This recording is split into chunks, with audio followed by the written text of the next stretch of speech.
It's another Commissioner's Corner, and I really enjoy this time spending with you each month.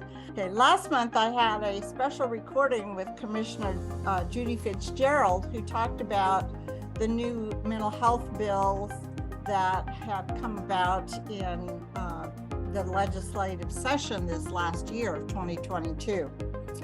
So that kind of leads me into today's topic, which is September has been National Recovery Month.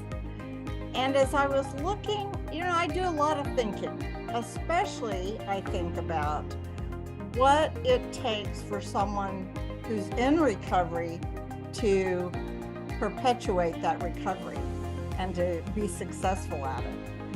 So I wanted to start with a resolution that President Biden passed proclaiming that September of 2022 was National Recovery Month.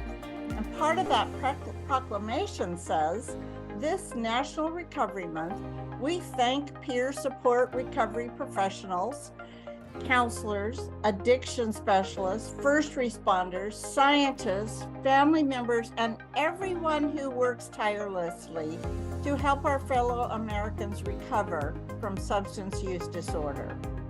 We offer strength to loved ones at every step of their recovery process. And we dedicate ourselves to protecting our families and communities so all Americans can enjoy health and happiness. Now he said a lot more, but that really impressed me, that he specifically called out peer recovery support professionals, counselors, family members, and everybody else who works with this particular group of people in our community. And so, as I have worked and talked with many of you over the last few years, I think the one thing that really stands out to me is a work ethic.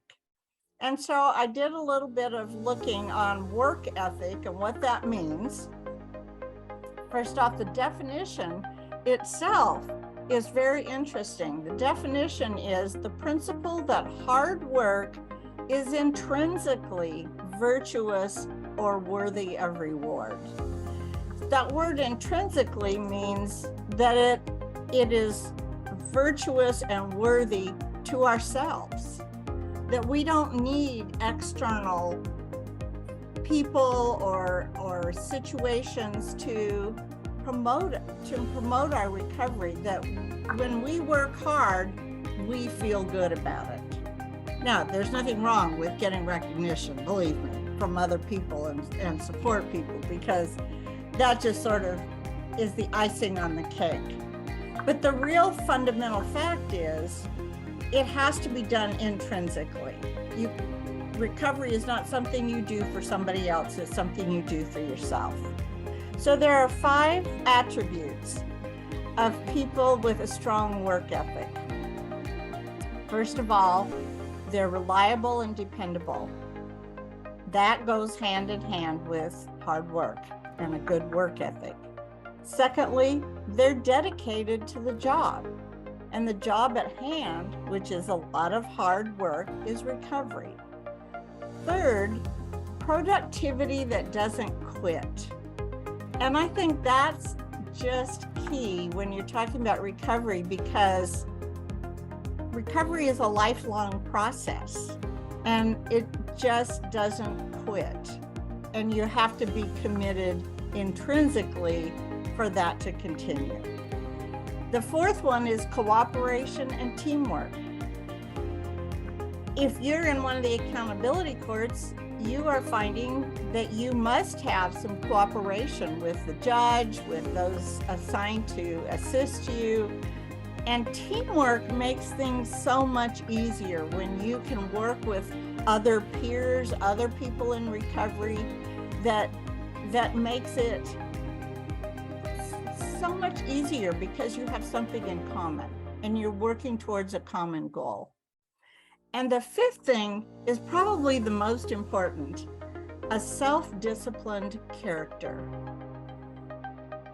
Self-discipline again, is that intrinsic motivation. It means that you really don't need anybody else around you for you to know what you need to do.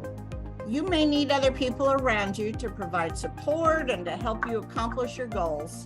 But in the beginning and all throughout, you have to be able to use the self-discipline to call your sponsor if you need your sponsor, to call your mental health provider, to call whoever assists you in the judge's office if you need assistance.